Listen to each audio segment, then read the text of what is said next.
आज की जय, कैवल धाम की जय।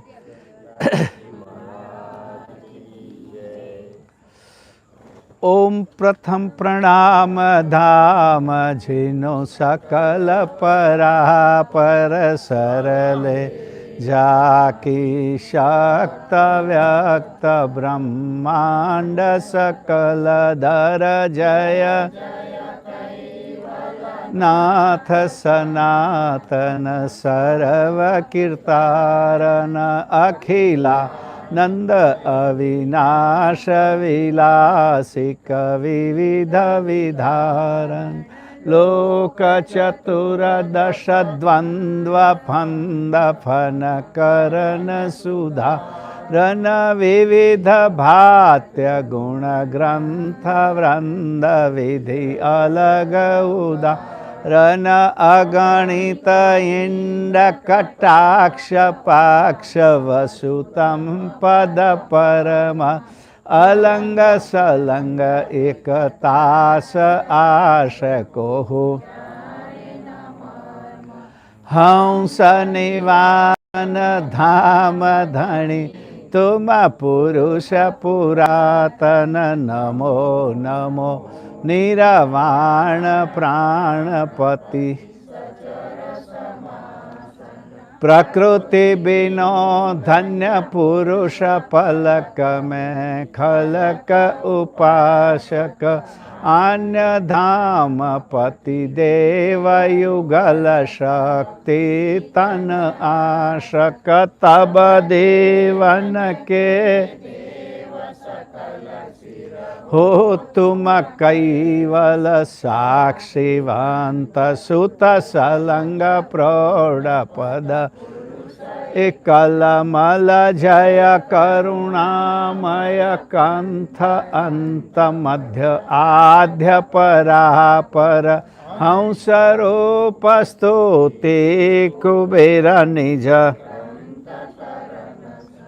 मंगलाचरण प्रथम यही धरन सजन उर ध्यान अब ग्रंथन प्रारंभ हो सुन हो संत सुजान लोक असंख्य उत्पन्न गति सप्तदेव सुर धाम सो सब ग्रंथ में भाख्य हो विविध भात्य गुण ग्राम सकल अंग भिन्न भिन्न गति अर्थ बोध शुभ सार कहें कुबेर कर के कहूँ संशय हरन भव पार।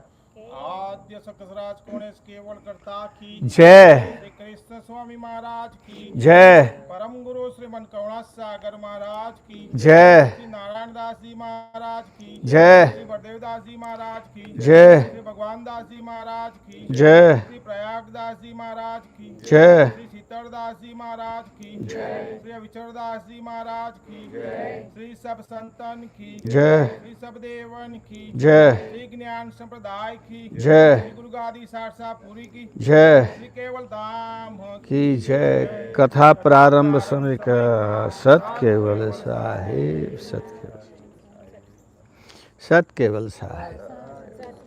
हजू स्तुति आगे से कैवलम चिदेनम वेनम वयन्नम दिधन्नम लगोयम अमोहम अमस्तु निरालम नारायणम अहन्नम रणेयम नएति नरणेयम प्रणायम परंतु जपेनम जपायम कायन्नम मयायम मनाति मगोयम स्वयं त्वं समस्तो जहानम धाता देयन्नम विछंदम विनय जे करोति विवर्जित वस्तु विधेवै वेदांतम अचंते नचंतम सुनाति सनातम जैनाथम अनंतो अगाधम बहुर्धम लहे जन्महादम कुबेरम ते अन्मम नमामि।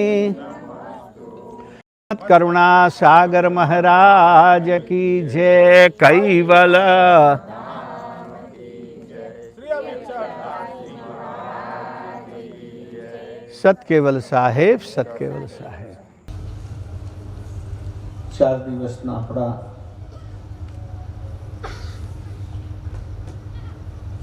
અમૃત પ્રાણ પ્રતિષ્ઠા અમૃત મહોત્સવ એ નિમિત્તે નૂતન મંદિર અને એમાં દિવ્ય પરમ ગુરુના સ્વરૂપને પુનઃ પ્રતિષ્ઠિત કરવા માટેનો એક ભવ્ય કાર્યક્રમ આયોજિત થયો. સત્સંગનું આજે છેલ્લું સત્ર.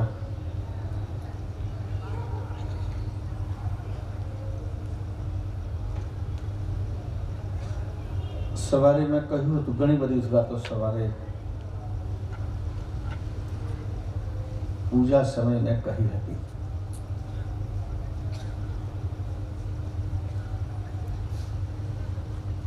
કે આપણો ઉદ્દેશ શું છે, આપણે શું કરવા માંગીએ છીએ. પરમ ગુરુનું જ્ઞાન અગાધ છે અને આ જ્ઞાન સત્સંગ દ્વારા જ પ્રાપ્ત થાય.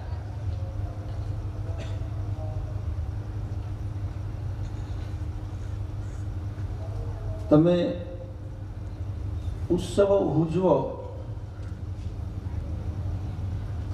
કાર્યક્રમનું આયોજન કરો, આવી નાની મોટી કથામાં આવો, પણ દિવ્ય પરમગુરુના ગ્રંથો જેમાં 10,000થી વધુ ચોપાઈઓ છે,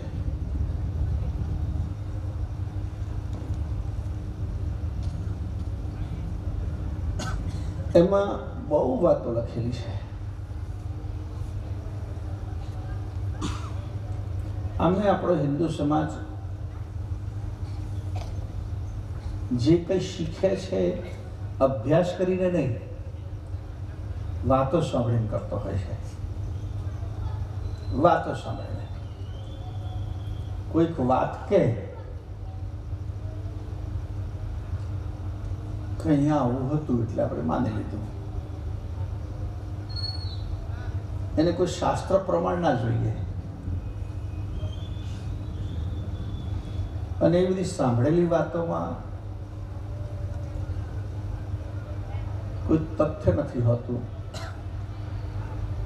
કોઈ સિદ્ધાંત નથી હોતો.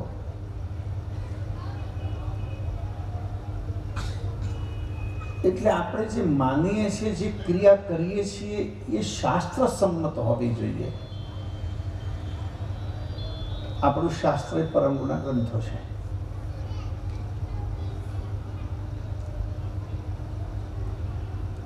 અને એમાંથી સમજી વિચારીને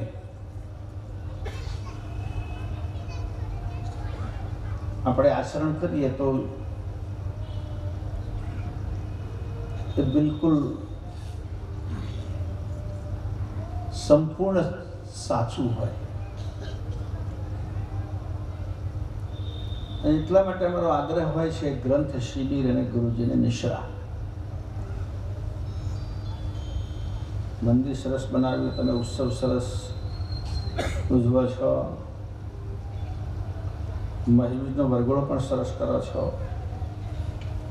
પણ તમારો વૈદિક વરઘોડો કેવો થાય સરસ એ આ વખતે અખતરો કરો કે 4 દિવસ તમે આખું ગામ જમાડ્યું છે ને, આ મહિબીજે બંધ રાખો. લોકો પણ અમે ખાઈ ખાઈને ધરાઈ ગયા છે. આ વખતે કંઈક મહિબીજે રસોડું નહીં કરવું, પછી જુઓ કેવો મહોત્સવ ઉજવાય છે તમારો, તો ખરો. બરાબર સાંભળે છે?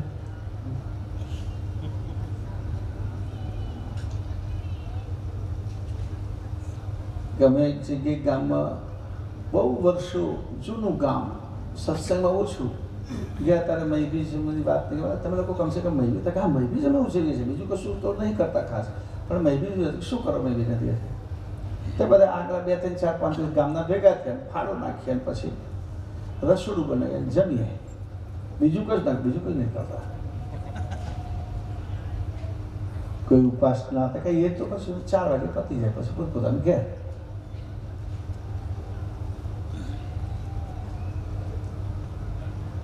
એટલે ઉત્સવનું મહત્વ માત્ર આનંદ માટે, પ્રમોદ માટે. હું એવું નથી કહેતો કે જમણવાર છે ને લોકો કે હવે તો સ્થિતિ એવી થઈ જમનારા ઓછા થઈ ગયા. ઘણી જગ્યાએ જમણવાર હોય તો લોકો ઘેર જઈને પાસે જમે. જે જમનાર વહીવટ કરતા ઘેર જમવા આવે કે એમની તો જમવામાં રસ ના. એમણે જાતે જોયું હોય કે રસોઈ આમ તાબેતો મારતો મારતો પાછો આમ કરતો.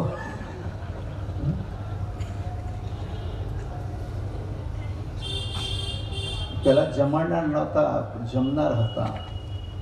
હવે જમાડનાર બહુ છે પણ જમનાર નથી. હું મજાકમાં કહેતો હોઉં છું, અમારે સાબરકાંઠા મહેસાણાની બાજુ જમણવારમાં મુખ્ય લાડુ, કે આપણે બધી જગ્યાએ મુખ્ય લાડુ જ હોય, પણ પહેલાં એ બધા લાડુઓની સાઈઝ ક્રિકેટના બોલ જેવડી હોય કરતી હતી. અને પીરસવા નીકળે પહેલાં પેર જ મૂકવાની, એવો રિવાજ હતો. તમને કદાચ ખબર ના હોય, 2 જ મૂકવાના. પછી ત્રીજી વખત તો અમારા પણ પહેલાં તો 2 મૂકવાના છે. હવે મોટો લાડુ ઘસાતો ઘસાતો પેડા જેવડો થઈ ગયો. અને તે લોકો એકથી જ કામ ચલાવી લે. એટલે ખાવાનું મહત્વ નથી.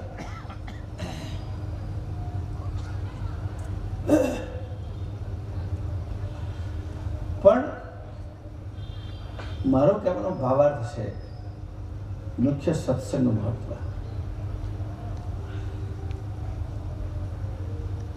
કે પરમ ગુરુનું જ્ઞાન, એના માટેના શાસ્ત્રો, ગ્રંથો, અને સાથે આપણી કેટલીક વાતો સૈદ્ધાંતિક હોય છે. સિદ્ધાંત આપણી શ્રદ્ધામાં, આપણી માન્યતામાં એક સિદ્ધાંતની વાત છે.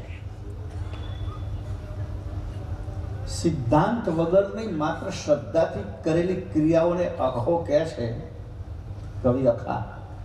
એક મૂર્ખને એવી ટેવ, પથ્થર તેટલા પૂજે દેવ. તુલસી દેખી તોડે પાન, નદી દેખી કરે સ્નાન. અખો નાસ્તિક નહોતો. કહેવાય છે કે અખો સંત કવિ હતો. અને તમે જોજો આખાની વાત કેવી છે. બીજા બધા સંતો કવિઓ માટે બહુ વચન વપરાય છે.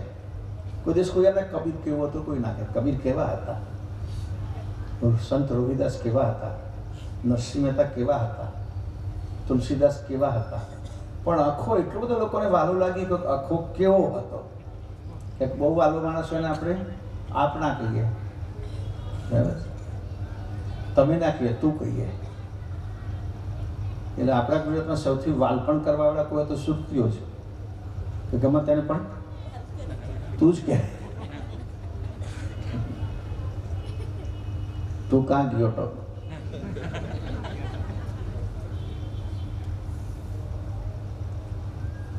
એટલે અખાને રીતે બધા તુતકારીને બોલ્યા છે.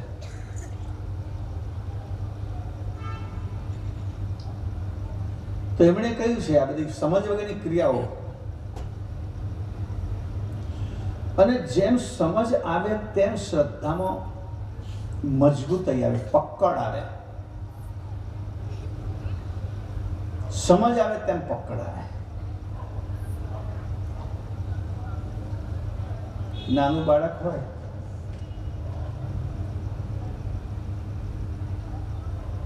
એને તમે ચોકલેટમાં ફોસલાવો ને તો ફોસલાઈ જાય.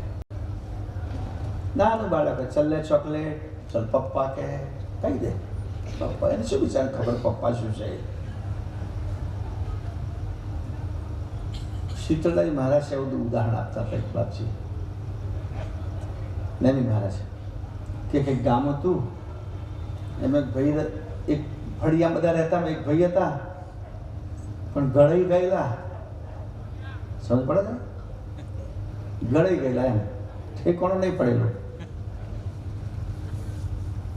લગ્ન નહીં થઈ ગયા. બે બાજુ બે પાડોશી ઘેર નાના નાના બાળકો. પેલા ભાઈ જ્યારે કંઈક નોકરી પરથી કે ધંધા પરથી આવેલા નાના બાળકો પપ્પા પપ્પા કરતા બહાર આવે, વર્ગી પડે. એટલું જોઈને આ બિચારાને દુઃખ થાય. આપણને કોઈ પપ્પા પપ્પા નથી કરતું. આ નેની મહારાજનું આપણે ઉદાહરણ કહું છું. બજારે તિકડમ શોધી કાઢી, બજારમાંથી સરસ ડેરી મિલ્કની મોટી મોટી ચોકલેટ લઈ આવી 4-5. એને બધા આગા પાછા તો છોકરું બહાર રમવા આવતા બતાવે મોટી ચોકલેટ, એનું દોડતું દોડતું આવે. પછી ધીમે રહીને કહે એટલે ચોકલેટ આપું તો કે લાવો. અડધી પકડે ના પપ્પા તો આપું. પેલો કે જા બસ, આ ખુશ થઈ જાય બિચારો. બસ 5 રૂપિયામાં એક જ પપ્પા સાંભળવા મળે.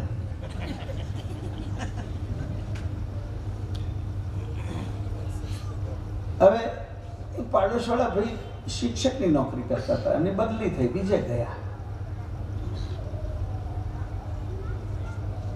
પછાડા બિચારા થઈ ગયો. પપ્પા કહેનાર કોઈ રહ્યું નહીં. બહુ દૂર જતા રહ્યા. 5-6 વર્ષે પાછા આવ્યા. ત્યારે પેલો છોકરો ખાસો મોટો થઈ ગયેલો, 3 વર્ષનો હતો, 8 વર્ષનો થઈ ગયો. બોલાયો, તું મને ઓળખે છે? તું મારા બાને રમતો હતો, હું તને ચોકલેટ આપતો હતો. પછી ચોકલેટ બતાવી અને પછી કે પપ્પા કે પેલે ફેંકી દીધી. નહીં ખાવી તારી ચોકલેટ. કાંક હવે સમજ આવી ગઈ. સમજ પડે? હવે સમજ આવી ગઈ. તો એ તે માણસની સ્થિતિ છે. સમજ આવે ત્યારે જ વિવેક આવે. જો ધ્યાન રાખો, સમજ આવે ત્યારે વિવેક આવે. તને ખબર હશે, નાના નાના બાળકો શેરીમાં ફરે, એને મમ્મીને પકડી લાવવું પડે. અલા ચડ્ડી તો પહેર. પેલા કશું નહીં, નીકળી ગયા અલખ નિરંજન કરીને. નાનો પણ સમજ આવ્યા પછી એનું મન પસંદ હોય તોય ના કરે. ના આ હોય તો જ, નહીં તો નહીં. શરીરમાં જે અંગ છે તેનો તે જ અંગ છે. કોઈ નવું અંગ આવતું નથી, પણ નવું આવતું હોય તો માત્ર સમજ. સમજ આવે એટલે વિવેક આવે કે ભાઈ આ રીતે બહાર ના જવાય. હવે કપડાં પહેર્યા વગર બહાર ના જવાય. ઢંગના કપડાં પહેરવા પડે. સમજનો વિષય છે. એમ સમજ આવે તો પરમ ગુરુ કોણ છે, આપણી ગાદી શું છે, આપણી પરંપરા શું છે, આપણી ઉપાસના શું છે, સર્જનહાર કોણ છે, એની ખબર પડે. અને સમજ સત્સંગથી આવે. એટલે શોર્ટમાં કહું છું ને તુલસીદાસે, બિન સત્સંગ વિવેક ના હોય. સત્સંગ વિવેક ના આવે.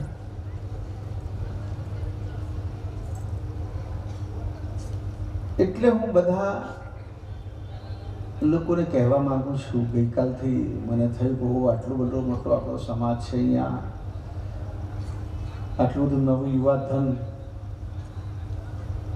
2-3 છોકરાને કહ્યું, મેં કહું હવે તમને બદલાવ તો બહુ વાર ના લાગે. પહેલા લોકો તો બહુ વાર લાગતી હતી. કેમ કે પેલા વાળ કપાય તો આટલું જ કપાવે, એટલે પછી આખું જતા જતા કેટલી વાર લાગે. હવે તો લગભગ લોકો અહીં સુધી તો થોડો હવે 60-70% તો નીકળી ગયું. પેલા વાળ કપાતા 5%-10% જ કપાવે, બાકી આખું મૂડા તો વાર લાગે. કહેવાનો મારો મતલબ છે અત્યારે શિક્ષણ વધ્યું, લોકો શિક્ષિત થયા, એટલે એમને વસ્તુ સમજતા બહુ વાર ના લાગે, તો ઇઝીલી સમજી શકે. શિક્ષણનો ઘણો ફેર પડે છે ને, સદુપયોગ કરવામાં આવે તો. નહીં તો સાક્ષર અને ઊંધું કરે તો રાક્ષસા થાય. ભણેલ એટલે સાક્ષર, સાક્ષરા રાક્ષસા. સીધા ચાલે તો સાક્ષર, તો ઊંધા ચાલે તો રાક્ષસ. વધારે નુકસાન કરે એમની જાતનું, એમના સમાજનું, પરિવારનું, કુટુંબનું વધારે નુકસાન કરે. એટલે ઘણા બધા કહેતા કે અમારે નિશ્રા જે છે એક પ્રકારનો આપણા સંપ્રદાયના જ્ઞાનનો અભ્યાસ કોર્સ છે, એક સિલેબસ છે જેમાં ઘણી બધી વાતો જાણવા મળે. પછી તમારી દ્રઢતા આવે.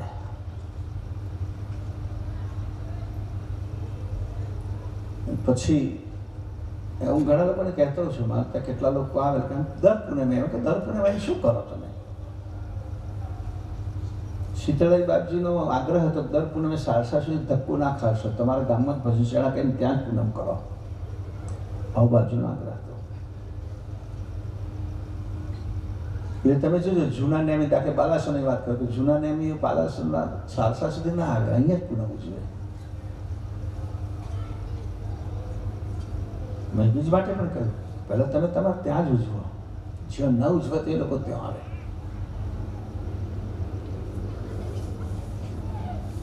એટલે એ પ્રમાણે સમજ આવે તો આપણે બહુ સારી રીતે એ ઉત્સવ ઉજવી શકીએ, માણી શકીએ.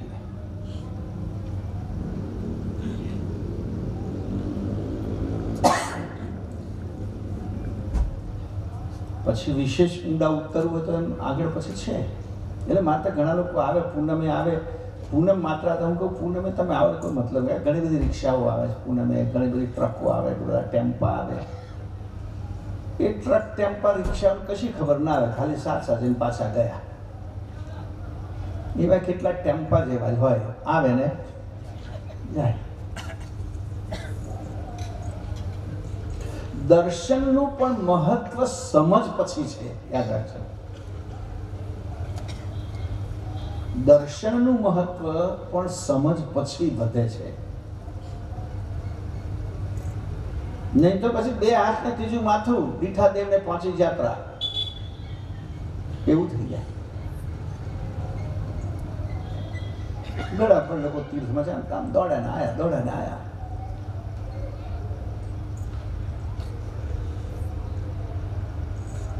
એનું મહત્વ ના રહે. પછી કે અમારે તો બધા ભગવાન સરખા, જો ગયા તો બે હાથ ને ત્રીજું માથું, પહોંચી ગયા. બે હાથ જોડવાનું, માથું નમાઈ દેવાનું.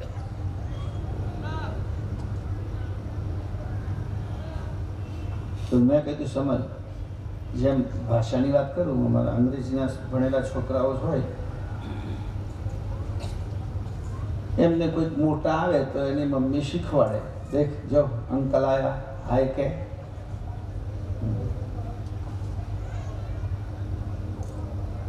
આપણે ગામડાની બેન હોય તો અંકલ ના કે, એ કહો તો એવું કે કાકા આયા, કહો તો મામા આયા, કહો તો માસા આવ્યા, એ કહો તો ફૂ આવ્યા. અને જેમ શબ્દ આવે તેમ પેલાનો ભાવ બદલાય. જોજો તમે, કાકા માટેનો ભાવ જુદો હોય અને મામા માટેનો હોય કે ના હોય. પેલા બીજાને એક જ વાત કે અંકલ.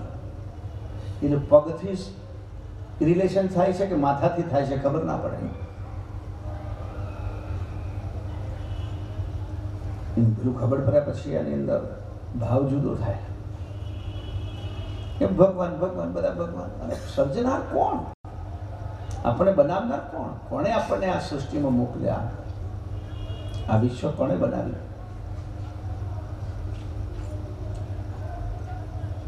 એ વાતની સમજ આજે આપણે કહીએ છીએ કે વેદો પ્રત્યે કહેવાય છે વેદો અખિલો ધર્મ મૂલમ.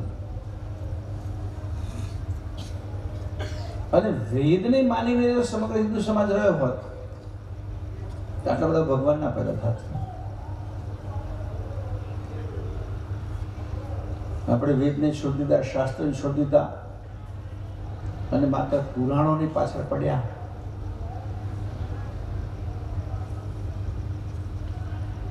એટલે અનેક ભગવાનની માન્યતા આવી. પણ ખરેખર સર્જનાર એક જ છે. દેવો અનેક હોય, સંતો અનેક હોય, ધર્મગુરુ અનેક હોય, કથાકાર અનેક હોય, સર્જન એક જ હોય. પણ કોણ હોય, કેવા હોય, કોને કહેવા, આટલા બધામાં એ બધો નિર્ણય આપણને શાસ્ત્ર કરી આપે, ગ્રંથો કરી આપે. અને એ બધી ચર્ચા એવી છે પછી કે માસમાં ચર્ચા કરવી અઘરી છે, ક્લાસમાં ચર્ચા કરવી પડે. કે માસ ભેગો થાય ત્યારે અમારે બધાને પણ કથામાં ધ્યાન રાખવું પડે કે લોકો ઊભા થઈને જતા ના રહે, કે જોકે ના ચઢે. ક્લાસ હોય તો જિજ્ઞાસુ મુમુક્ષ જેમાં આવે, જેમને જાણવાની ઇંતજારી અમારે કંઈક જાણવું છે, એવા લોકો આવે. હવે અને એવા લોકો એક નિમિષ પણ ખાલી ન જવા દે. એટલે મારો આગ્રહ છે કે પહેલા તો નિષ્ઠા. મંદિર બનાવ્યું છે, 75 વર્ષ થયા, સરસ મોટું ભવ્ય બનાવ્યું. 22 મહિનાથી દિવ્ય પરમ ગુરુ મુકામ બદલ્યો તો એ પાછા પોતાના મુકામે આવી જાય છે.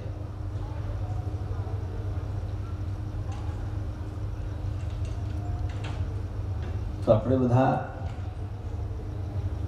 બહુ સારી રીતે એમની સેવા કરી શકીએ, એમના આશીર્વાદ મેળવી શકીએ, એમની કૃપા મેળવી શકીએ. એટલે ફરી યાદ કરાવું છું કે સ્પેશિયલ નિશ્રા પણ ગુરુ ગાદીમાં અહીંયા રહીને સામાન્ય તાવ આવ્યો હોય કે ખાંસી થઈ હોય તો પેલો જનરલ પ્રેક્ટિશનર આવે અને 2-4 ગોળી કે ઇન્જેક્શન આપી દે અથવા તો કાંઈક બોટલો ચડાવી દે તો ચાલે. પણ મોટી બીમારી હોય, સર્જરી જેવું કંઈક કરવું પડે તો દવાખાનામાં દાખલ થવું પડે. સમજ પડે છે? ત્યાં જ આવવું પડે, સુપર સ્પેશિયાલિસ્ટ હોસ્પિટલમાં જ આવવું પડે.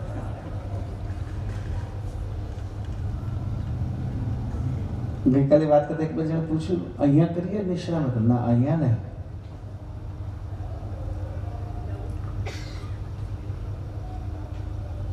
અહીંયા કરવામાં તકલીફ એ થાય. અમે વર્ષો પહેલા અહીં કેમ્પ કર્યો હતો તો આપે શું માટે તો રાતે ત્યાં જ રહ્યા હતા, કોઈ ઘેર નહોતા આવ્યા. હા હા, એ જ કહ્યું ભાઈ. પાછળ પેલા એમના જેવું થાય છે, 2 જણ સરખા હતા, મળે, કઈ ગાડી છે, મંદિરમાં જશે? ના ના, હું તો ખાલી મંદિરે જઉં છું. એવું થાય.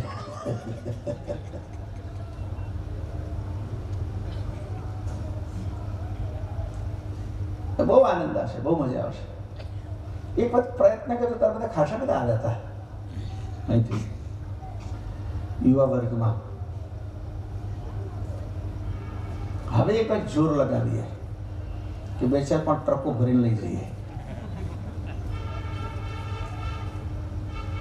ટ્રકો એટલા માટે કહું છું કે ખુલ્લા જો બધા જોવે કાં ચાલ્યા, બસમાં ખબર ના પડે કોણ જાય. તો વિશેષ સમય નહીં લઉં. કાલે ખૂબ ધામધૂમથી વિધિપૂર્વક પરમ ગુરુને આપણે પુનઃ પ્રતિષ્ઠિત કરીએ છીએ, બિરાજમાન કરીએ છીએ. અને ચંદ્રકાંતભાઈએ કહ્યું કે 25મી ડિસેમ્બર રિઝર્વ કરાવે છે મારી પાસે, યાદ રાખજો. વિચારીશું કે તમારી અરજી દફતરે લીધી છે, દફતરે કરી નથી. ધ્યાન ઉપર લીધી છે, ટર્મ્સ કન્ડિશન બધું જોવું પડે પાછું.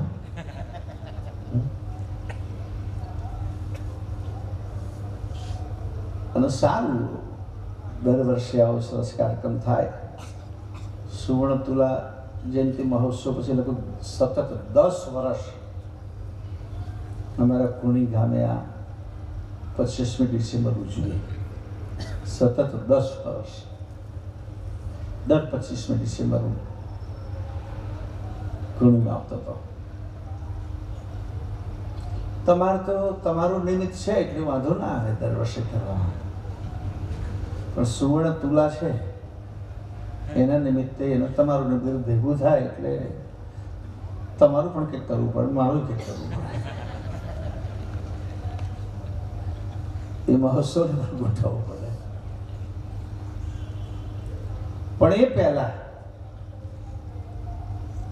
75 વર્ષ થયા છે એટલે હું એમ કહી શકું કે 75 ભાઈઓ અને 75 બહેનો ભેગા કરીને એટલા નારિયેળનું તોરણ પહેલું ત્યાં પહોંચી આવો, પછી આપણે આયોજન કરીશું.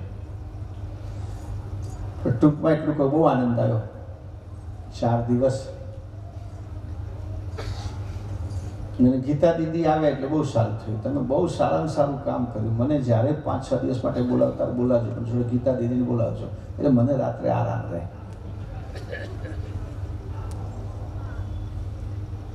આરામ એટલે અમે આમ તો કામ લઈને આવ્યા છીએ. ગ્રંથનું કામ ચાલે છે. પંચમ સત્સંવેદ નવેસરથી છપાવવાનો છે.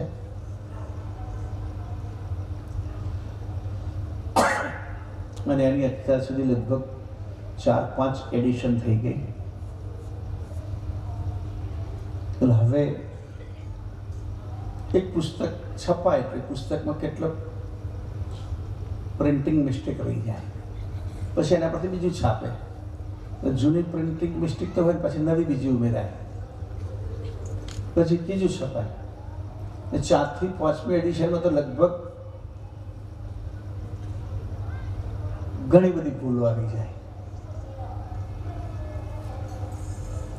અને એ વખતે નેમી મહારાજ વગેરે જે મહેનત કરીને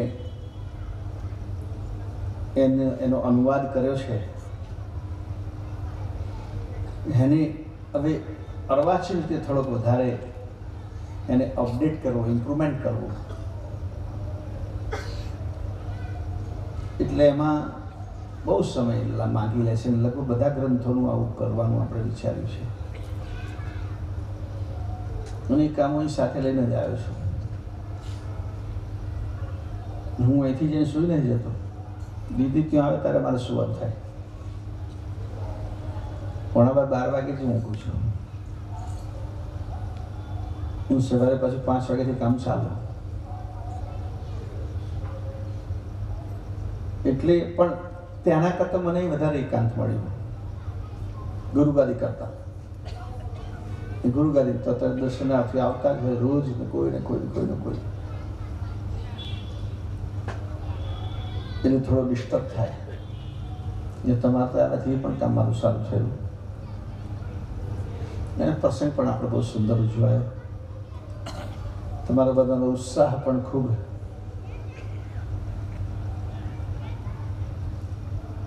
અને આ પ્રસંગના કારણે સેવાના બહાને, સત્સંગના બહાને તો ઓછા, પણ સેવાના બહાને વધારે અમારું યંગસ્ટર નિર્માણ થયું.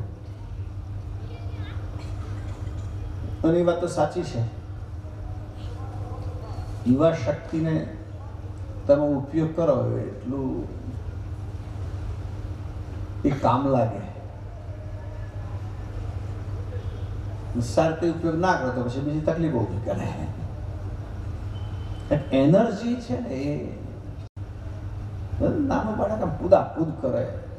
હવે સીધું બેસતું નથી.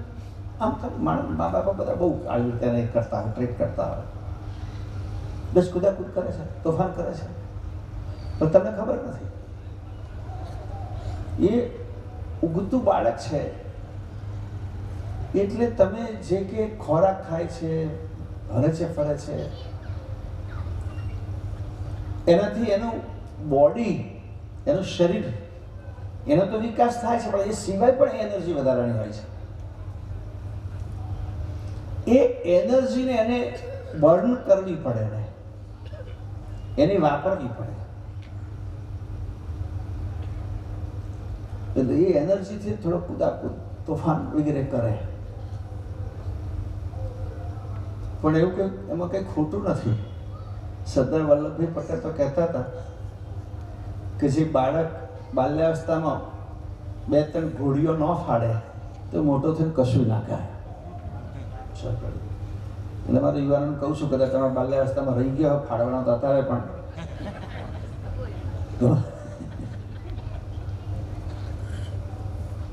એટલે એનર્જી છે. હા, એને રચનાત્મક પ્રવૃત્તિમાં વાળો તમે બાળકને ગેમ્સમાં, સ્પોર્ટ્સમાં કે બીજા કોઈ હોબીમાં, સ્વિમિંગમાં એ રીતે જોડી દો તો પછી તોફાન ના કરે અને એનર્જી ત્યાં વપરાઈ જાય, પછી શાંતિ બેસી જાય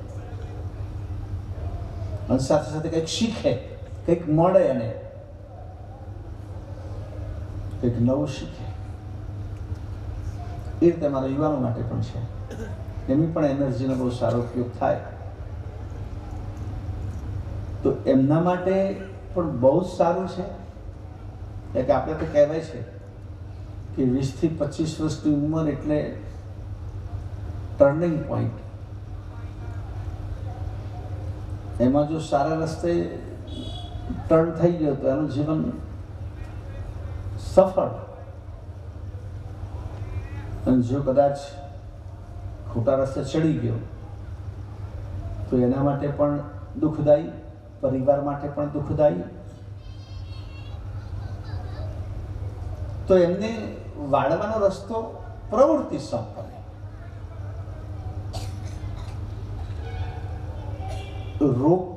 રોકવાથી તો રિએક્શન આવે. કોઈ તમે રોકો, આમ ના કરીશ, આમ ના કરીશ, રખડવા ના જઈશ, ફરવા ના જઈશ, તારા મિત્રોને ના મળીશ, આ રિએક્શન તમે મૂકો, એ તો રિએક્ટ થાય. નથી નથી નથી, પ્રોહિબિશન, પ્રોહિબિટેડ આ રીતે તમે કરો પછી છેલ્લે બાળક એવું કંટાળે કે ઘણી વખત કેટલાક બાળકો ઘર છોડીને પણ જતા રહે, પરિવાર છોડીને જતા રહે, ભાગી જાય. એટલે નિષેધાત્મક વાત કરવી, એના કારણે એનો આપણા પ્રત્યેનો લગાવ, પ્રેમ ઓછો થાય. એ નેગેટિવ એપ્રોચ કહેવાય. અને કોઈને પણ ના ગમે. મોટાને તો ના ગમે, નાનાને ના ગમે, બાળકોને ના ગમે. તો સરળ રસ્તો છે એને યોગ્ય રીતે એમની શક્તિનો ઉપયોગ કરવો. એટલે આવા પ્રસંગોમાં એ બધા અમારા યુવાનો જોડાય, સેવામાં જોડાય, પીરસવાનું હોય, આ હોય, જે કંઈ કામ હોય, એમને પણ આનંદ થાય કંઈક કર્યું. અને એ બધા અમારી પાસે આવે તો રસપૂર્વક વધારે જોડાય. એમને નક્કી વાત છે, નિશ્ચિત વાત છે. હું મોટે ભાગે નિશ્ચયમાં એટલા માટે વધારે બહુ પહેલાં તો બહુ ઉંમરવાળા બહુ આવતા હતા. ઉંમરવાળા પર તો તમે પ્રતિબંધ મૂકવા મળે, ધીમે ધીમે બધાને ખબર હશે. ઉંમરવાળાની 11 બેઠા બેઠા ભજન કરો. ને તો પહેલાં તમારે શિબિર હોય, કશું હોય ને તો પહેલાં ભરવીને એ જ પહેલાં હોય, રાહ જોઈને બેઠા હોય, અને એ આવે એટલે પેલા નાના ન આવવા દે પાછા. તમારે વાર છે, એમ વાર છે એટલે વાર છે, થઈ ગયા તાર જવાનું. મારે એક વખત નિશ્રાનો કાર્યક્રમ નક્કી કર્યું, ભાઈ આટલી ઉંમરથી વધારે ઉંમરના લોકો નહીં લેવા. ઉત્તર ગુજરાત આખું ટોળું આવી ગયું, 15-20 જણ. પલાટી વાર બેસી ના શકે, ભણેલા ઓછું સમજી ના શકે. મેં કહ્યું તમે મહેરબાની કરીને ભીડ ના કરશો, ત્યાં કે અમે રહેવાની 5 દિવસ સુધી રહેવાનું એટલી બધી સગવડ જોઈએ ને. એક દિવસ માટે તો પ્રોગ્રામ તો 1 લાખ માણસ આવે તો વાંધો નહીં, પણ 2-3 રાત રોકાવાનું હોય તો અઘરું કામ પડે. એટલે મેં કહ્યું તમે નહીં, આજે આવ્યા છો રાત્રો, કાલ જતા રહેજો. ત્યારે નિશ્રા આપણને વખત નિશ્રા ભવનમાં હોસ્પિટલવાળા મકાનમાં થતું હતું. એટલે બહેનો બધાને જુદા કાઢ્યા, બહેનો ભાઈઓ તમે બેસો પણ કાલ જતા રહેજો, તમારું કામ નહીં. બરોબર, બે ત્રણ માણસો બેઠા બેઠા વાતો કરે. હે બન આપણે ગયડા ના પાડી બાપજી, તો બાપજી ગયડા નહીં થાય. વાતો સાચી છે એમની.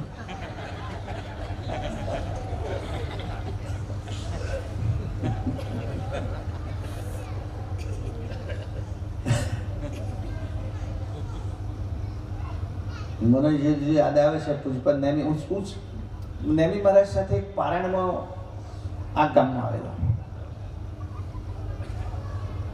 અને પેલું ઘંટી બાળક શું છે એ જગ્યાએ પારાયણ હતું. પોસ્ટ ઓફિસ ને બધું એ વખત ખાલી હતું, એ જગ્યાએ પારાયણ હતું. વારાણસીથી કાશીથી ભણતો ત્યારે આવ્યો, સીધો બગીડોળ આવ્યો. બગીડોળથી જીતપુરા પારાયણ હતું, તો મંદિરને ભૂમિ પૂજતો ત્યાંથી બાળક સવાર હતા. ત્યારે એ વખતે પારાયણનો એવો રિવાજ, એવો નિયમ, સવારે 2.5 કલાક ધ્યાન ભજનમાં બેસવાનું, પછી ઉપાસના થાય, પછી અડધો કલાક નેમી મહારાજનું પ્રવચન થાય, અને 1 કલાક ગ્રંથનું પારાયણ થાય. 15 મિનિટ 4 જણા ગ્રંથ વાંચવા વારાફરતી ઊભા થાય. ત્યારે બાપજી ગાદી પર બેઠા હતા. અહીંયાથી જે લોકો નેમી મહારાજને જોયા હોય, કોઈ દિવસ બાપજીના દર્શન કર્યા હોય આમ વ્યવસ્થિત રીતે, તો મહારાજની બેસવાની એક જ સ્ટાઇલ હતી, પગ ઉપર પગ ચડાવીને.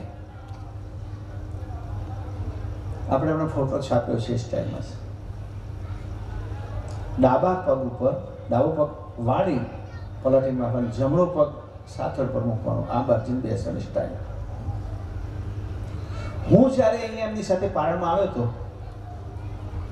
ત્યારે પૂજપત નેમી મહારાજની ઉંમર એ વખતે લગભગ 70 વર્ષની હતી, 70 યર.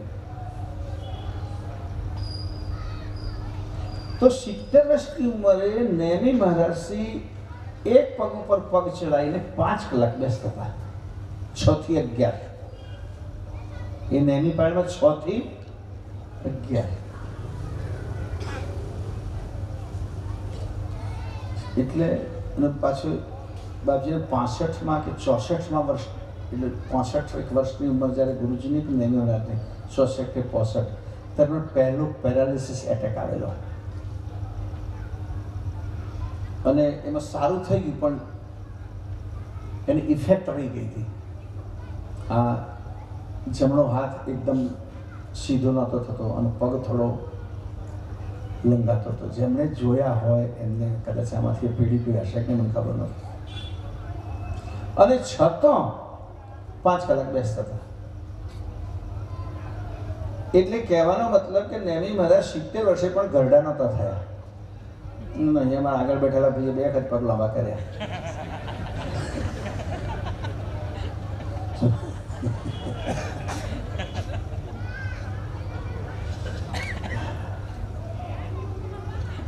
અને 40-50 વર્ષે પણ ઘરડા થઈ ગયા. હું 4-5 કલાક બેસીશ. એમાં ગ્રંથ પારાયણ હોય ત્યારે શિબિર હોય, ગ્રંથ શિબિર હોય 2.5 કલાક 3 કલાક બેસીશ. એની પેલી માજીને મારે સંદેશ આપવો હતો કે હું ઘરડો નથી થવાનો.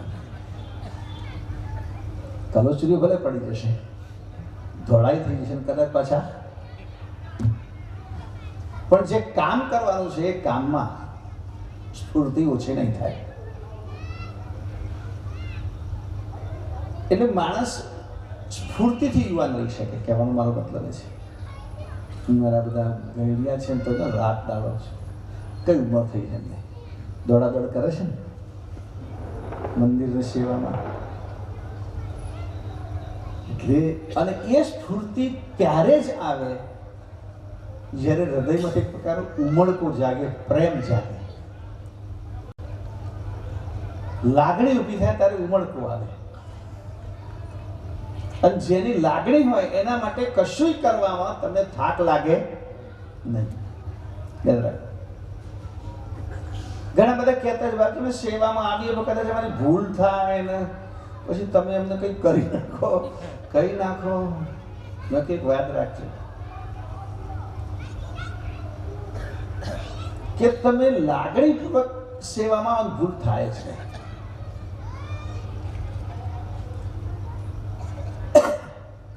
કે તમને હંમેશા એક વસ્તુ યાદ રહે કે ગુરુજીને શું ગમશે.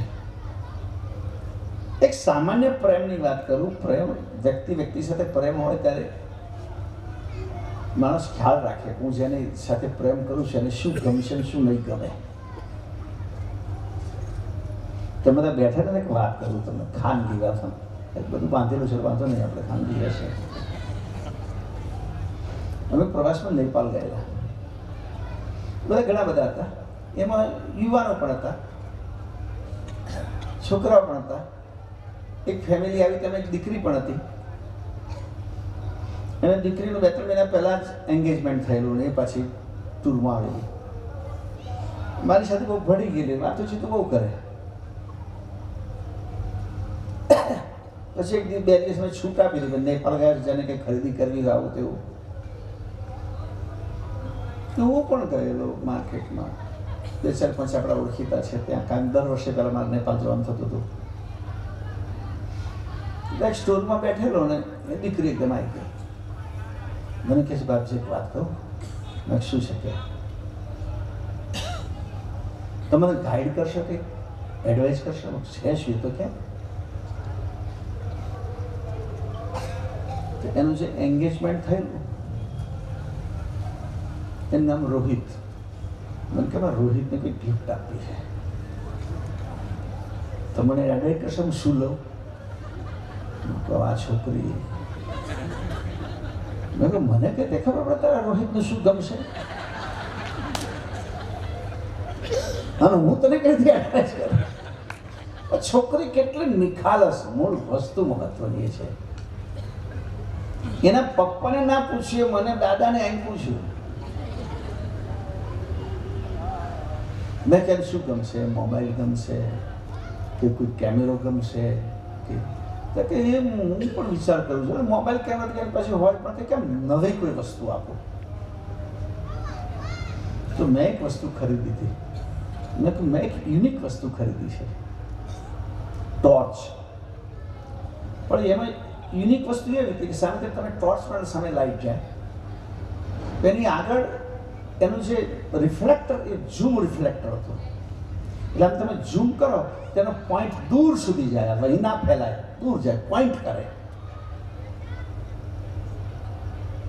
મેં કહ્યું આ લઈ જા. મને કે તમે શું કહેશે, મને આવું બતાવ્યું. એ તો ના ગમે રોહિત, ને ખોટું લાગે.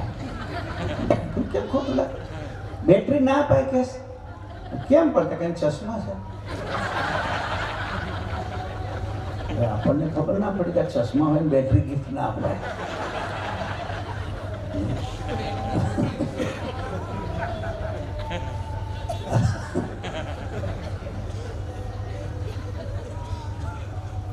મારો કહેવાનો મતલબ એવું છે કે આ પ્રેમ સ્નેહ એવી વસ્તુ છે કે માણસ સતત ચિંતા કરે કે હું કંઈક આપું, કંઈક કરું, કંઈક બોલું, પણ એવું કરવું એમ ચિંતા કરીને, વિચાર કરીને કરે કે મને જેની સાથે પ્રેમ છે અથવા જેની સાથે મારી લાગણી છે એને ખોટું તો નહીં લાગે. આ એક સ્વાભાવિક વાત છે. એમ તમે પરમગુરુની સેવામાં આવવાનું, પરમગુરુની સાથે એટલો બધો પ્રેમ હોય તો તમે ચોક્કસ સમજી શકો પરમગુરુને ના ગમે, ગુરુજીને ના ગમે એવું તો નહીં જ કરવું. આ એક સાયકોલોજી છે, આપણા મન ઉપર ઓટોમેટિક ઇફેક્ટ કરે. એટલે એમાં ડરવાનો નહીં. મારો કહેવાનો મતલબ એવો છે. ખાસો ટાઈમ થઈ ગયો, 10 વાગી ગયા. એટલે ફરી કોઈક દાડો બોલાવજો, તારે બીજી વ્યાસથી વિશેષ વાતો કરશો તો તમે ત્યાં આવશો. અત્યારે હું મારી વાણીને વિરામ આપું છું અને ગીતા દીદીને માઇક સોંપું છું. સત્યવર સાહેબ.